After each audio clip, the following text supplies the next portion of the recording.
Meskipun dengan senjata seadanya ditambah munajat mereka kepada Sang Pencipta, rakyat Gayo melawan dengan penuh optimis dan sangat berani, serta gagah perkasa hingga titik darah penghabisan mereka. Mereka berpikir, kapan lagi mendapatkan kesempatan terbaik tersebut? Lebih baik di mata mereka mati.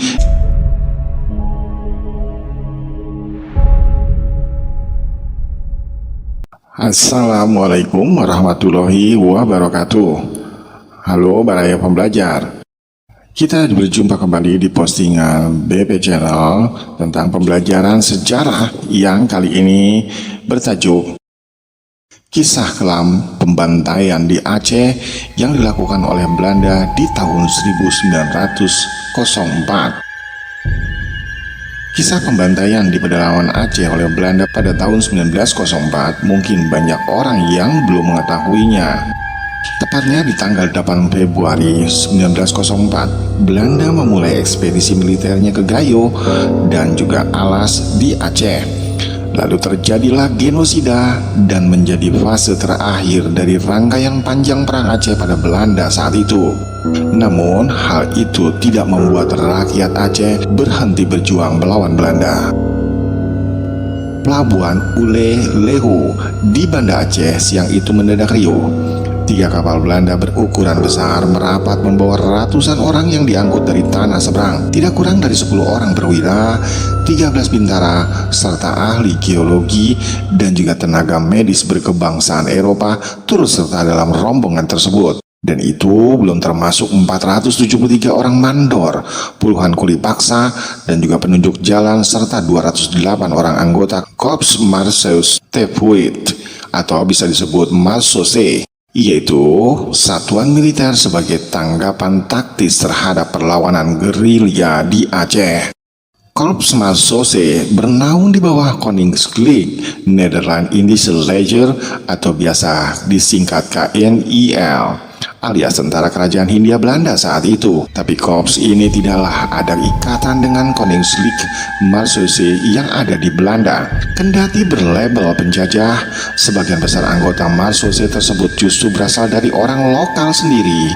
Mereka adalah para pemuda yang dipaksa ikut dan mengambil bagian dari Pulau Jawa serta pulau-pulau lainnya, bahkan hingga Kepulauan Maluku untuk dimanfaatkan dan dijadikan sebagai prajurit kolonial saat itu, termasuk dalam menjalankan misi penting di Tanah Rencong. Kita semua pastinya masih ada yang tahu atau ingat sedikit, salah satu misi Belanda adalah melakukan politik pecah belah atau divide et impera alias politik adu domba terhadap wilayah yang tadinya bersatu padu. Belanda memulai operasi militer pada kali itu untuk mengakhiri perang Aceh Belanda yang telah berlangsung selama puluhan tahun, tepatnya dari tahun 1873 hingga 1904. Perang Aceh adalah perang Kesultanan Aceh melawan Belanda yang dimulai pada tahun 1873 hingga 1904. Tepat pada tanggal 26 Maret 1873, Belanda menyatakan perang kepada Aceh saat itu dan mulai melepaskan tembakan meriam ke daratan Aceh dari kapal Citadel van Antwerpen. Tepat pada tanggal 5 April tahun 1873, Belanda mendarat di pantai Jerman di bawah pimpinan Johan Harman Rodolph Kohler dan langsung bisa menguasai Masjid Raya Baitur Rahman. Kohler saat itu membawa 3.198 tentara, sebanyak 168 diantaranya adalah para perwira. Kesultanan Aceh menyerah pada Januari 1904, tapi perlawanan rakyat Aceh dengan perang gerilya terus berlanjut yang konon saat itu telah dipimpin oleh Mendiang Jutnyadin yang sebelumnya dipimpin oleh Teku Umar, yaitu tak lain adalah suaminya. Hari itu, 8 Februari 1904, Belanda memulai operasi militer ini untuk mengakhiri perang Aceh Belanda. Misi tersebut sekaligus untuk menangkap tokoh Jutnyadin yang masih melakukan perlawanan dengan cara bergerilya saat itu. Johannes Benedictus van Houts berlaku selaku Gubernur Jenderal Hindia Belanda di kala itu memang sangat berambisi menguasai seluruh wilayah Aceh. Maklum, Van Hedge pernah terlibat langsung dalam perang Aceh, bahkan sempat menjadi gubernur di wilayah tersebut, namun selalu gagal. Misi penaklukan total di Aceh tahun 1904. Dari Banda Aceh, rombongan pimpinan Van Dalen bertolak ke Lek Sumawe yang merupakan tujuan akhir pelayaran mereka saat itu. Berikutnya, perjalanan dilanjutkan dengan menumpang tram menuju Biren yang ditempuh dalam tempo sekitar 4 jam lamanya. Dari Biren, ratusan orang itu harus berjalan kaki. Jalur satu-satunya saat itu untuk mencapai Gayo memang hanya jalan darat, dengan medan pegunungan yang sangat sulit di pedalaman Aceh. Long March menuju Gayo pun akhirnya dijalani dengan memakan waktu hingga 163 hari yang tertuang dalam buku Ibrahim Alfian Wajah Aceh dalam Lintasan Sejarah 1999 hingga di halaman 229. Ekspedisi ke Tanah Gayo dan Alas saat itu sendiri bermula dari laporan hasil riset Snoek Horgensing bertajuk Het Gajolen in Chin Bewoners, atau yang artinya Tanah Gayo dan penduduknya. Dan hal itu dilakukan kepada Van Hedge. Sang gubernur jenderal pun segera merespon dengan menunjuk Govert Van Rats en Van Dalen sebagai pemimpin operasi militer ke Aceh. Dipilihnya Van Dalen tentunya bukanlah tanpa alasan, karena keluarga Van Dalen sudah sangat berpengalaman dan mengenal wilayah Aceh. Ayah Govert Van Dalen senior pernah menjabat kapten dalam perang Aceh periode kedua, yaitu di tahun 1874 hingga 1880. Namun gagal menyelesaikan misinya saat itu. Van Dalen muda pun sangat antusias menerima penunjukan tersebut sekaligus untuk menuntaskan tugas ayahnya. Belakangan, Horgrange justru muak dengan aksi Van Dalen yang dinilainya melampaui batas dalam ekspedisi ke Aceh pada tahun 1904 tersebut. Namun tidak demikian dengan Van Hedge. Van Hedge bahkan menyebut bahwa Van Dalen sebagai sosok yang terkadang kasar dan keras, sangat ketat dan semena-mena dalam aksinya, namun juga dapat melindungi dan sekaligus memaafkan.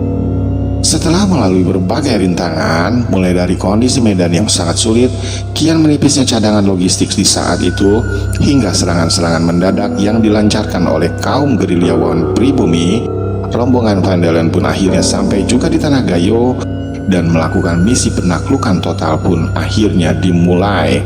Sesaat setelah tiba, Van Dalen langsung mengirimkan surat kepada Raja-Raja Gayo agar mereka segera menghadapnya. Dan Van Dalen menghendaki para pemimpin rakyat itu untuk menandatangani perjanjian takluk, seperti yang telah dilakukan oleh banyak pemimpin rakyat di wilayah Aceh lainnya. Tertuang dalam tulisan Din Majid, yaitu berjudul Catatan Pinggir Sejarah Aceh di tahun 2014 halaman 280. Respon para pemimpin Gayo ternyata di luar dugaan mereka. Tidak ada satupun dari mereka yang memenuhi undangan tersebut. Konon Van Dalen yang akhirnya murka kemudian menggerakkan pasukan untuk menyisir satu demi satu perkampungan-perkampungan di wilayah tersebut. Pasukan Belanda menyisir semua daerah itu agar para raja-raja dan pemuka masyarakat dipaksa datang.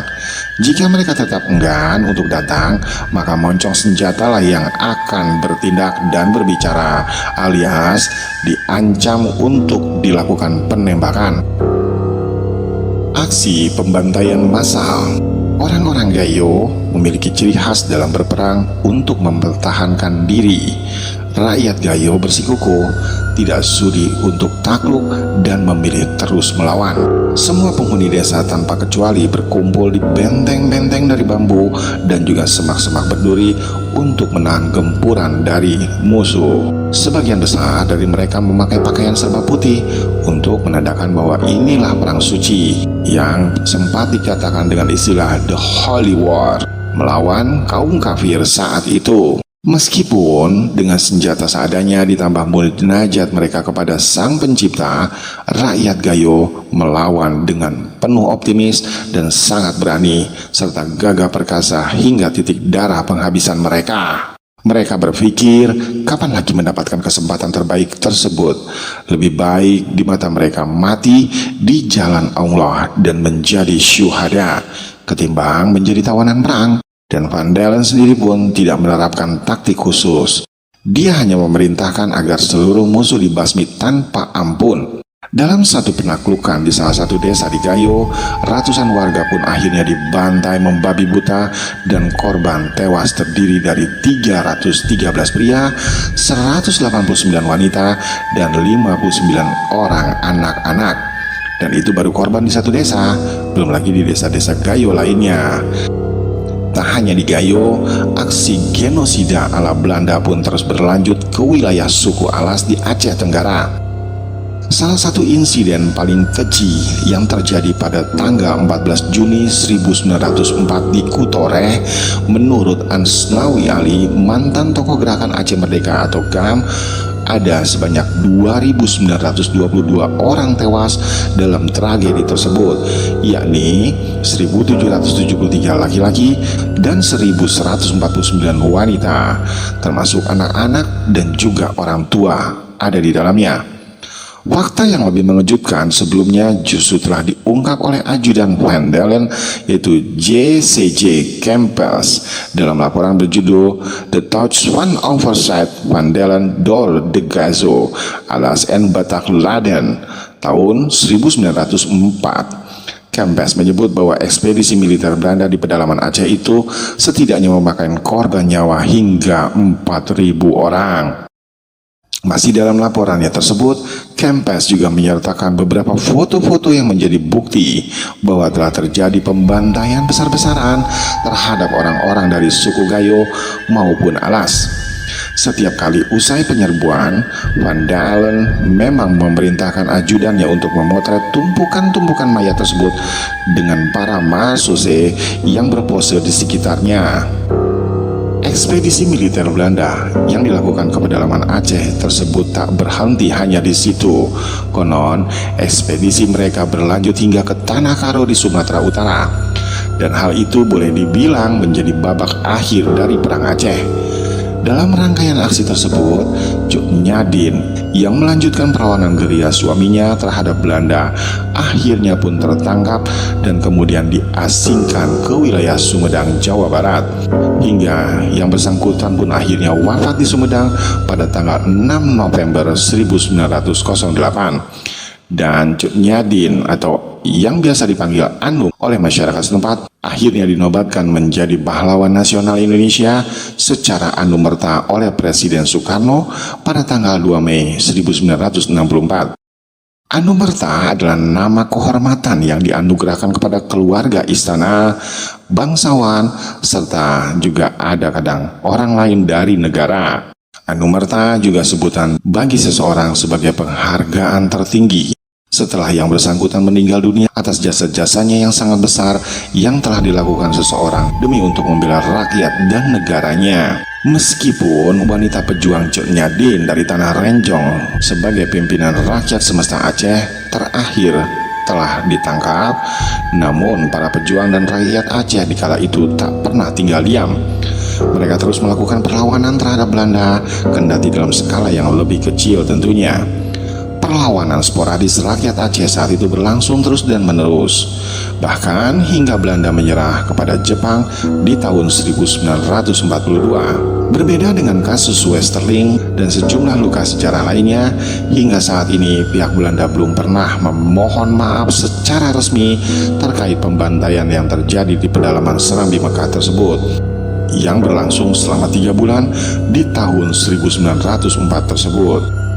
Data-data korban di atas juga baru berasal dari laporan beberapa saksi mata saja, hanya perkiraan dan tanpa penghitungan yang sangat akurat. Dan itu pun konon laporan dan catatan dari beberapa desa saja. Jadi sangatlah mungkin bahwa korban-korban pembantaian dalam peristiwa genosida ini jumlahnya kemungkinan besar jauh lebih besar dari perkiraan dan yang tercatat di agenda tersebut, bahkan mungkin lebih besar dari pikiran kita semua. Semua kisah pahlawan-pahlawan Aceh memang sangatlah patriotik. Aceh adalah salah satu pabrik dari para pahlawan-pahlawan nasional yang sangat gagah berani. Tidak hanya pahlawan pria, namun tanah Aceh juga adalah sebuah pabrik tempat lahirnya para pejuang-pejuang wanita yang tak kalah gagah beraninya dengan kaum pria saat itu. Semua kisah mereka sangatlah heroik, bahkan membanggakan dan sangatlah menakjubkan. Semoga semua kisah ini dapat memperluas wawasan kita semua tentang nasionalisme dan patriotisme. Dan tentunya semua korban kekejaman perang berikut para pahlawan-pahlawan yang mempertahankan tanah airnya wafat secara husnul hatimah dan mendapatkan gelar syuhada. Amin, amin, amin ya rabbal alamin. Wallahu alam bisawab. Data-data yang kami ambil berdasarkan catatan di Wikipedia yang berjudul Suku Aceh dan juga Perang Aceh, serta dari situs Tirto ID yang berjudul Pembantaian yang dilakukan Belanda di pedalaman Aceh. Terima kasih menonton, semoga dapat menambah wawasan kita semua, dan sampai jumpa kembali di postingan sejarah lainnya. Sampai jumpa dan assalamualaikum warahmatullahi wabarakatuh.